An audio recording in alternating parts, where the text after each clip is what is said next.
Amigos, bienvenidos a un nuevo programa, una nueva edición de su programa de Enfoque Global. Hoy transmitiendo ya directamente desde Canadá. Tengo para esta fecha, para nuestra entrega del día de hoy, un invitado muy especial, un invitado que me honra tener de Pensamiento Universal, porque hoy vamos a analizar un poco lo que viene sucediendo con Rusia. Se ha dado prácticamente una alerta de injerencia, de ocupación armamentista en la subregión, puerta de entrada de Venezuela. Y además de eso, Estados Unidos debate con el mundo, China observando cuál va a ser su posición, cuál va a ser su reacción de cara a esta circunstancia. Bueno, sin mayor preámbulo, quiero darle ya la entrada en esta ventana para el análisis a un hombre no de pensamiento universal, un hombre que es nuestro embajador en Israel. Se trata del rabino Pinchas Brenner. Rabino, bienvenido nuevamente a nuestro programa de Enfoque Global. Un honor tenernos con nosotros. Muchas gracias, Orlando. Un privilegio y un honor estar contigo. Rabino, quise conversar con usted el día de hoy porque, amén de las incidencias que está teniendo toda esta situación armamentista, estas amenazas por parte de Rusia en un mundo global, usted es un hombre de pensamiento universal, usted es un hombre que estuvo, sabemos, y sigue estando de corazón en Venezuela por más de 40 años, creo que me quedo corto. Viene de haber vivido en América, es un hombre sumamente respetado en la comunidad hebrea, en la comunidad judía, es nuestro embajador en Israel y quiero su análisis de cara a estas circunstancias y cómo puede impactar esto en, digamos, la situación que vive nuestro país de cara a la gobernabilidad de Maduro y a las oportunidades que podamos tener desde los venezolanos que queremos la restauración de la democracia.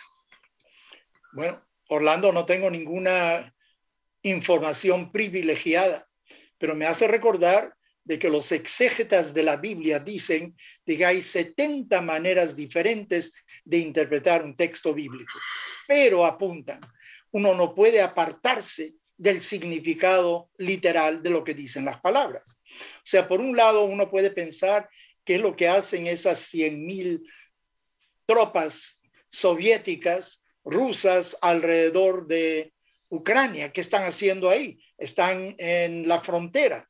Uno puede decir, según algunos analistas, de que se trata de un problema interno de Rusia, de que Putin tiene que de alguna manera ser nuevamente un héroe para los rusos, demostrar de que es fuerte, que es valiente y que él es capaz de enfrentar cualquier cosa.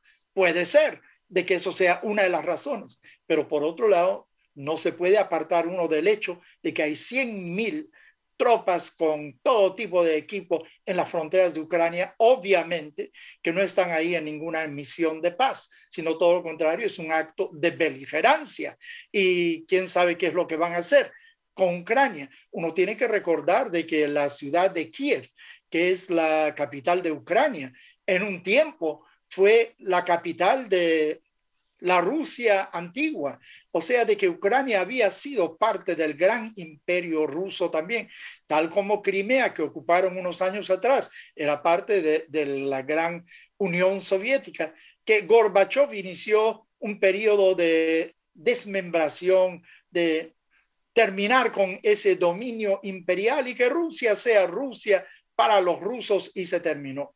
Pero Putin aparentemente tiene ideas diferentes. Él quisiera de alguna manera regresar, eso es lo que se dice, ¿no? Al poderío que tenía antes la Unión Soviética.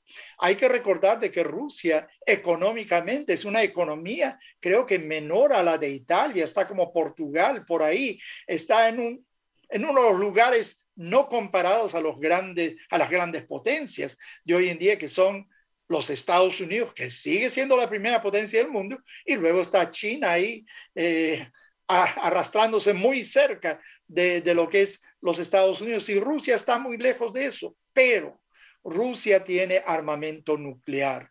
Y eso es lo que la hace tan importante.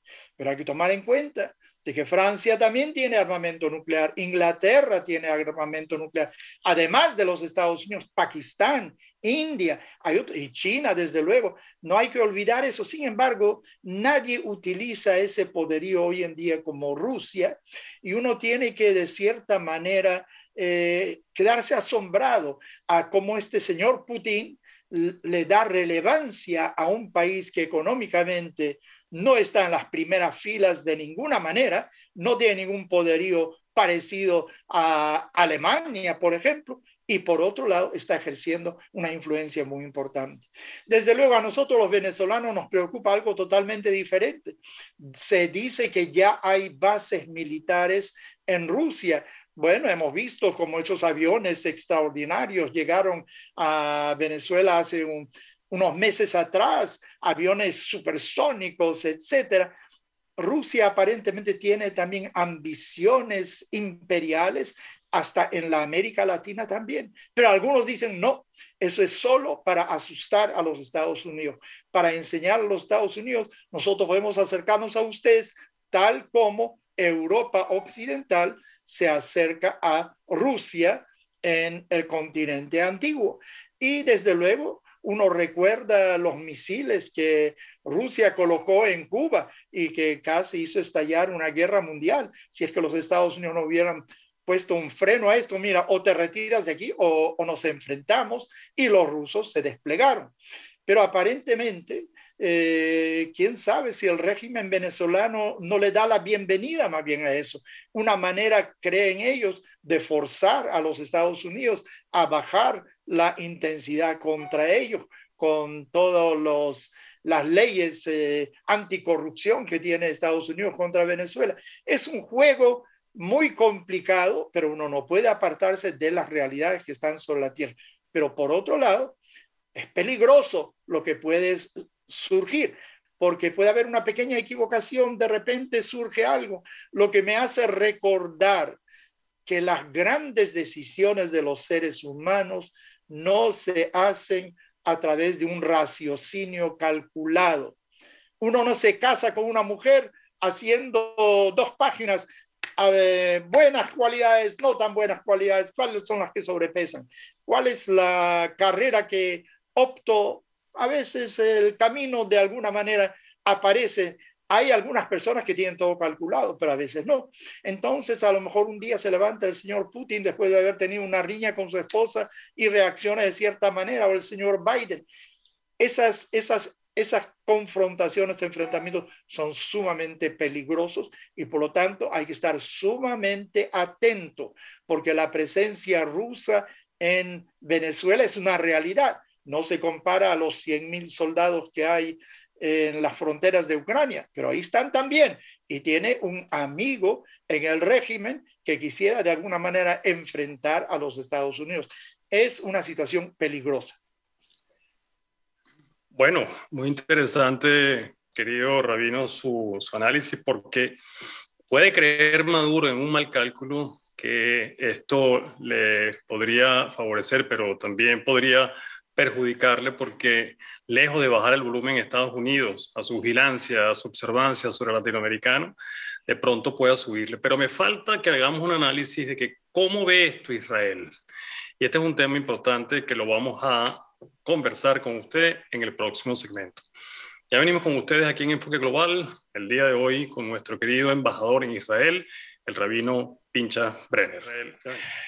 Rabino, le doy unas breves notas, por cierto, de un artículo mío esta semana sobre el reciente reporte que el Centro de Estudios Internacionales UC lanzó al ruedo. Les lanzo algunas cosas sobre lo que sucede en Latinoamérica, ¿no? Por ejemplo, producto de la pandemia, se destruyeron más de 20 millones de empleos en Latinoamérica y se dispararon los niveles de informalidad. La desigualdad aumentó un 3% y la pobreza se empinó de un 30% a un 33%. Según el Latino Barómetro, El 51% de los latinoamericanos toleraría un gobierno no democrático si resuelve realmente sus problemas.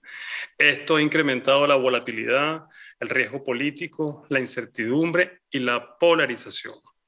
Polarización, que es el terreno en el cual ganan y siguen cooptando y penetrando el continente los violentos, los del discurso de la lucha de clase. Un dato más. Todo apunta que el próximo ciclo electoral presidencial 2022 en Costa Rica, en Colombia, en Brasil y un plebiscito en Chile seguirán colocando el continente rojo. A esto agréguenle que Rusia aumenta su presencia, ya hablábamos, incluso advierte de manera militar, y China incrementará para el 2035 en $700 mil millones su presencia comercial en el continente latinoamericano. Le pregunto, Israel, ¿cómo ve Israel todo esto? ¿A Israel le importa realmente Latinoamérica? ¿Tiene su retina puesta, sus ojos puestos sobre el continente? ¿Es un aliado norteamericano en América? Mira, no puedo hablar en nombre del Estado de Israel, pero mi apreciación es la siguiente. América Latina está muy lejos para Israel. O sea, tiene relaciones emocionales, históricas, con muchos países latinoamericanos que votaron en las Naciones Unidas por su establecimiento, aprecia la libertad, etc. Pero Israel es un país de primera, pero pequeñito. Israel más bien piensa en el enfrentamiento entre China y los Estados Unidos en Rusia. Israel sobre todo está en el Medio Oriente. Ahí tiene sus vecinos. Esa es su América Latina, queda en el Medio Oriente. Entonces, lo que pasa en Jordania, en Egipto, en Siria, en Irak, le importa muchísimo más de lo que pasa en Venezuela, Argentina, México y Costa Rica. Eso está clarísimo y tenemos que tomar eso en cuenta. Cada uno trata de sobrevivir y lamentablemente la gente vota no por ideales, no por libertad, vota primero por comida. Y vemos cómo los regímenes autocráticos lo que hacen es limitar el consumo de la comida. No te permiten pensar en otras cosas que tú todos los días pienses de dónde viene la próxima comida para mi familia. ¿Y quién te ofrece comida? Es el que tiene tu voto. Y lamentablemente es así. Por un lado tienes el mundo occidental que va creando apetitos que no existían antes. Hoy en día, ¿quién no tiene un teléfono celular? Yo recuerdo la fiesta que había en mi casa en Lima, Perú, cuando conseguimos lo que se llama landline, un teléfono en la casa. Y levantabas la bocina y tenías que esperar 5 minutos para ver si llegaba una línea para poder discar. Y muchas veces conversabas con otras personas también porque las líneas se entrecruzaban. Hoy en día todo niño tiene un teléfono celular. O sea, hay más necesidades, pero estamos produciendo más, a veces sí, a veces no. Entonces hay cada vez una mayor separación entre los que viven una vida pobre y los que viven una vida mucho más holgada. Lo que pasa es que en las sociedades donde todavía la agricultura es tal vez la ocupación más importante, una familia produce todo lo que necesita para subsistir, mientras que en las grandes ciudades, en otras sociedades, es la cooperación entre diferentes personas. Los que avanzan son los que cooperan con otros, no los que se autoabastecen. Si yo puedo producir todo lo que yo necesito, eso es lo que produzco y nada más. Y viene un teléfono celular y ya no lo puedo adquirir. Mientras que en las sociedades donde hay cooperación es diferente. Así que en lo que se refiere a tu pregunta, Israel está metida en otra cosa. Israel simpatiza con el deseo de libertad de todos los países de la América Latina en especial, te digo, por razones históricas. Gracias a la América Latina también Israel es un estado. Pero la realidad es que Israel está en el Medio Oriente. ¿Cuántos son? 10,000 kilómetros de separación entre Israel y Venezuela. Bueno, Israel no es Rusia, no tiene intereses imperiales, que va todo lo contrario. Lo que Israel quiere es sobrevivir y vivir bien. estar en paz con sus amigos. Es un país que no tiene 10 millones de habitantes. Es del tamaño de una de las provincias, de uno de los estados de Venezuela. Estamos hablando de algo minúsculo, pero por otro lado, un país donde hay muchos intelectuales, muchos científicos y está en la punta de la civilización. Sí, entiendo perfectamente ese análisis. Sin embargo, Israel apuntala, digamos, las listas del mundo en materia de avance tecnológico, en materia de medicina, en materia, por cierto, también de defensa armamentista, en materia académica. Israel es un pequeño país en el desierto convertido en un país verde. Israel tiene un enemigo común, que es Irán, e Irán está haciendo vida en Venezuela. Por eso le reflexionaba, creo que sin duda Israel desde el punto de vista geopolítico también tiene que tener su vista puesta en lo que sus vecinos cercanos, como Irán, que no son propiamente sus aliados, están haciendo en Latinoamérica vía Venezuela. No hay lugar a dudas de que a Israel le interesa todo eso, sin duda alguna, pero no tiene el alcance para llegar a Venezuela, para llegar a Argentina o algo por decir. No tiene nada de eso. Lo que le preocupa en lo que se refiere a Irán es el hecho de que Irán amenaza con la destrucción de Israel. Irán está por producir, si es que ya no lo tiene, quién sabe, un dispositivo nuclear. E Irán aparentemente está dispuesto a utilizarlo para borrar del mapa a Israel. Bueno, eso es algo que Israel no puede permitir. Siente, digamos, lealtad con Venezuela, pero de ahí en más no hay. Si es que hubiera alguna petición de Venezuela, por ejemplo, en lo que se refiere a vacunación, a algunos adelantos en diferentes campos, incluso el militar. A lo mejor puede haber una relación entre ambos, pero Israel jamás puede llegar a Venezuela. Eso queda demasiado lejos para Israel. Pero uno puede contar con que Israel siempre va a estar del lado de los oprimidos, del lado de quienes están buscando la libertad y en contra de cualquiera que es el opresor. Eso estamos seguros, ¿no? Rabino, en el próximo segmento se nos va siempre muy rápido cada segmento con usted. Quisiera que aterrizáramos ya nuevamente en Venezuela. Ambos pertenecemos al cuerpo diplomático del presidente Juan Guaidó, quiero decir, del gobierno interino de Venezuela, que ha sido objeto de una continuidad por parte de la Asamblea Nacional. Ambos pertenecemos a ese servicio exterior. Quisiera su análisis y su mensaje en el próximo segmento sobre cuál es su visión de cuál debe ser en esta continuidad nuestro norte, nuestro objetivo y cuál es su más profundo anhelo. Ya venimos con ustedes aquí conversando el día de hoy con el rabino Pinchas Brenner, embajador nuestro en Israel. Ya venimos. Rabino, en estos días estábamos reunidos y usted se ponía las manos en la cabeza, no sé si para acomodarse el kipá o un poco alarmado en medio de la conversación, y nos decía a quienes estábamos allí reunidos, pero si el objetivo realmente es sacar a Maduro y no lo hemos cumplido, ese debe ser el objetivo. ¿Por qué peleamos tanto entre nosotros mismos, los venezolanos, y desviamos la atención hacia lo que debe ser realmente el reto que todos los venezolanos decentes y que queremos volver a casa tenemos en mente? Creo que por ahí va un poco también su visión, ¿no? Mira, yo quiero hacer referencia a un episodio bíblico. Dice la Biblia de que Moisés, el gran libertador del pueblo judío, el que recibió los 10 mandamientos en el monte Sinaí, nació en una cesta, lo colocaron luego en una cesta sobre el río Nilo y la princesa, la hija del faraón, lo rescató en contra del dictamen de su padre. Bueno, una mujer justa, porque cuando escuchó el llanto de un niño, sabía de que era un niño de los hebreos y su padre había dicho que tenían que morir, pero ella no iba a quedar indiferente frente a eso.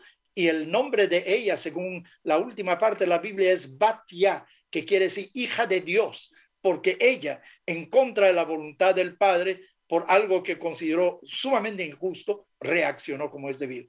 Dice la Biblia de que este Moisés, cuando ya joven, salió para ver cómo están sus hermanos los esclavos y vio como un capataz egipcio estaba maltratando a uno de los esclavos. Entonces defendió al esclavo y mató al capataz. Al día siguiente salió de nuevo, pero esta vez vio a dos esclavos hebreos riñendo entre sí. Entonces él trató de separarlos. Uno le dijo, hey, un momentito, ¿quién te nombró a ti juez para que tú hagas algo aquí? ¿Tú crees que vas a hacer lo mismo con nosotros de lo que hiciste ayer con el egipcio? Entonces dice la Biblia, entonces ya se sabe la razón. Eso es lo que dice la Biblia. Y Moisés huyó porque sabía que el faraón ya lo sabía. Mi maestro, que fue una gran mente intelectual del siglo pasado, él dice lo siguiente, no es que ahora ya sale a relucir la razón, sale a relucir la razón de la esclavitud, porque estos esclavos están luchando entre sí, en lugar de estar unidos en contra de la esclavitud, están peleando entre sí, y algunos colaboran todavía con el gobierno y van y me delatan. Terrible. Bueno, algunos piensan de que eso lo está pasando con nuestra oposición en Venezuela, demasiadas confrontaciones, demasiados intereses. Algunos dicen, no estamos repartiendo la torta antes de tenerla, parcelas aquí, parcelas allá. O sea, hay mucha política todavía involucrada, cuando en este momento la concentración debe de ser única y exclusivamente. Tenemos que ser monoteístas, un solo ideal. Tenemos que salir de este régimen. Luego veremos lo que vamos a hacer.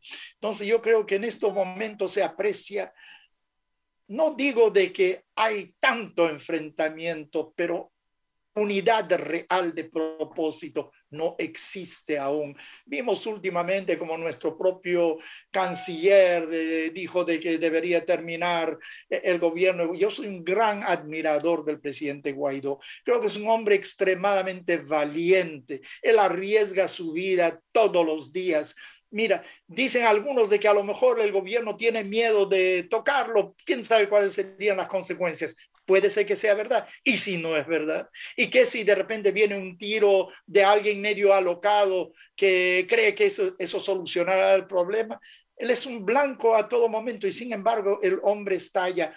Además, yo creo de que hay que tomar en cuenta el poco poder real que tiene la oposición. Quien tiene las armas es el gobierno, quien tiene el poder judicial, todos los poderes bajo un solo mando. Eso es terrible, eso es terrible, cuando uno siente que no hay justicia real. Entonces, yo creo que el problema venezolano es un problema sumamente complejo. Primero, se requiere de que la oposición esté totalmente unida en su propósito bien definido y ningún otro en este momento. Eso es número uno. Número dos, yo creo que hay demasiados actores en Venezuela. No se trata tan solo de los venezolanos. Venezuela se ha convertido, según muchos, en una colonia cubana. Ahí quien manda son los cubanos. Yo no sé si en algún momento lo manifesté, pero yo sé de alguien que tenía un privilegio en su pasaporte. De repente la cubana de mando dijo, ¿y por qué hay que darle eso a esa persona? Y quien decide son los cubanos en muchas cosas. Hay un cable que va desde Caracas, desde Venezuela a Cuba, donde se transmiten toda la información más importante de identidad, etcétera, de bienes raíces, de yo no sé cuántas cosas. Hay que tomar en cuenta qué hay con la guerrilla que está presente en Venezuela, qué hay con la misma Rusia que está presente en Venezuela, Irán, que cada vez está tomando mayor auge en Venezuela, con supermercados, con lo que sea, pero tomando mucho más espacio en Venezuela, y además China, que ha contribuido a muchos proyectos en Venezuela. Así que yo creo que es un problema internacional y que requiere ayuda internacional, que los venezolanos solos no creo que vamos a poder resolver nuestro problema. Pero para que otros nos ayuden, creo que hay que demostrar de que nosotros estamos unidos, de que nosotros estamos dispuestos a dar nuestra vida por la libertad. O sea, no podemos esperar de que otros hagan algo que nosotros mismos no estamos dispuestos a hacer. Pero repito de nuevo, creo que nosotros solos no podemos. Miren, Bolívar se entona y se menciona tantas veces. Yo viví muchos años en el Perú, hay una plaza Bolívar. Yo sé que la batalla de Ayacucho, que de alguna manera selló la independencia de la América Latina de los españoles, eso fue librada en el Perú en 1824. Y yo viví en el Perú muchos años y yo sé de que sin la ayuda de otros, del general San Martín, argentino, quien juró la independencia peruana, y en enorme, la plaza más importante en Lima es la Plaza San Martín. Hay una Plaza Bolívar también, hay lo que se llama la Plaza de Armas, que está presente en todas partes, tal como en Venezuela hay una Plaza Bolívar en toda la ciudad, hay una Plaza de Armas ahí, pero ahí está Simón Bolívar, ahí está José. O sea que sin la cooperación de otros, no vamos a salir adelante. Por último, quisiera añadir una cosita nomás, Orlando, de que en el siglo XX, el único continente, creo que nunca tuvo ningún problema de confrontación armada fue la América Latina. Yo creo que la América Latina básicamente es un país de convivencia, etcétera, y creo que deberíamos de tener mayor apoyo de otros países latinoamericanos, aunque considero que lo decisivo viene de grandes potencias. Lamentablemente para nosotros, hoy en día a lo mejor independencia total no existe en el mundo. Todos estamos interconectados de alguna manera. Palabras del rabino Brenner, un sabio que debemos escuchar. Ya venimos con ustedes, no se aparten del otro lado. Decía este servidor en el segmento anterior, palabras sabias del rabino Brenner, porque no me gusta revelar las edades de la gente en segmentos públicos, pero el rabino ya acumula por lo menos largos. Decimos la edad, rabino, me autoriza. ¿Cómo no? ¿Cómo no? El rabino ya tiene más de 90 años cumplidos, con una mente privilegiada que acumula muchas experiencias, un sentimiento de solidaridad más venezolano que quizás muchos de nosotros, por lo menos por tiempo de experiencia vivida en nuestro país. Y me llega al listón sus palabras, rabino, cuando nos dice que tenemos que estar unidos, porque usted habla por la voz del ejemplo, usted practica lo que predica. El pueblo de Israel llegó a ser lo que ha sido, porque en los momentos más críticos, en los momentos incluso de mayor fragmentación, han estado unidos. Creo que ese es un mensaje importante que hay que machacarlos todos los días, porque no es una unidad pragmática, utilitaria, es una unidad inmensamente ciudadana, republicana, cultural. Yo quería darme licencia en estos primeros 3 minutos de este segmento para agradecerle a usted no solamente sus palabras siempre sabias, sus buenos consejos, sino mantener con este servidor y con toda Venezuela una línea abierta, porque da gusto ver cómo usted expresa ese amor por Venezuela, que es el país que usted lleva como una novia en su corazón, como que si fuese esa pareja que sin haber sacado nunca la cuenta ni calcular si era conveniente estar o no estar, la tuvo a su lado hasta el mismo día de hoy y la seguirá teniendo. Así lo es. Rabino, ya nos quedan pocos minutos para terminar. Le decía que, bueno, tenemos continuidad. Vamos a ver en este momento cómo podemos desde el Servicio Exterior seguir colaborando con el presidente Guaidó. Y una amiga me comentaba hoy mismo algo muy palmario, ¿no? Me decía, es que el presidente Guaidó es realmente un reconocimiento fundamental de la comunidad internacional, que sin él la lucha sin duda sería mucho menos visible y menos notoria. ¿Usted no está de acuerdo con ese comentario, siendo que algunos actores en Venezuela dicen que ya acabó el tiempo del presidente Guaidó o del gobierno interino? Bueno, yo recuerdo de que hace unos meses, a lo mejor más de un año, ya no puedo precisarlo bien, el presidente Donald Trump no se reunió con Guaidó y muchos pensaron, creo que en la Florida había una oportunidad de una reunión y no se reunió con él y muchos pensaron de que mira cómo no le presta atención a Guaidó y resulta que una semana más tarde Guaidó es invitado al Congreso de los Estados Unidos en la noche cuando el presidente presenta su cuenta anual al Congreso. Ahí está en primera fila de los invitados, está Guaidó y es luego ovacionado por tanto los demócratas como los republicanos, que no se pueden poner de acuerdo en nada, pero se pusieron de acuerdo con Guaidó. Yo creo que Guaidó fue quien unificó a los demócratas con los republicanos más que cualquier otra cosa, porque Guaidó representa libertad, representa todo lo que aspira el americano, lo que aspira el europeo, lo que aspira realmente el hombre occidental. Entonces yo creo que sería una enorme pérdida. No hay parangón en la historia donde alguien que es el presidente de jure, pero no de facto, sea reconocido por 50, 60 países en el mundo y especialmente por los países tan importantes como Colombia y Brasil, los dos grandes vecinos de Venezuela, Estados Unidos, Canadá, Europa. Yo creo que eso es sumamente importante, es un haber que jamás se puede desperdiciar. Además, que creo que Guaidó tiene mérito personal. Mira, hace 4 años yo no había escuchado el nombre Guaidó.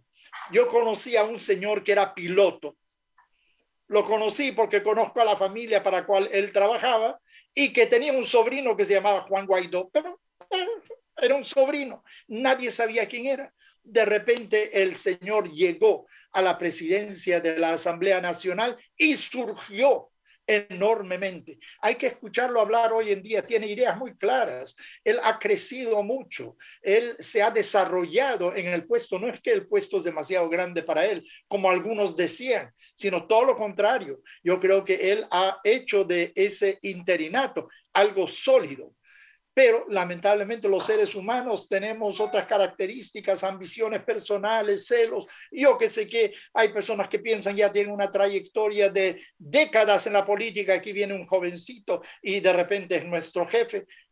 La historia lo ha decidido de esta manera y yo creo que lo más sensato, lo más lógico, lo más patriótico en este momento es apoyar al presidente Juan Guaidó y a lo que él representa y dejarlo ser presidente, que pueda gobernar, que pueda y dar instrucciones sobre cosas esenciales para el pueblo venezolano. Yo creo que su figura es indispensable en este momento y se comete un grave error si alguien cree que se puede sustituir por otro, a menos que de repente surja algo totalmente diferente que no hemos visto en ninguna parte. Entonces, ¿por qué vamos a arrojarnos al vacío? Aquí tenemos a una persona que tiene reconocimiento internacional y nosotros, desde el punto de vista nacional, vamos a dejar de darle ese reconocimiento. Yo creo que sería el grave error y tenemos que apoyar a Juan Guaidó.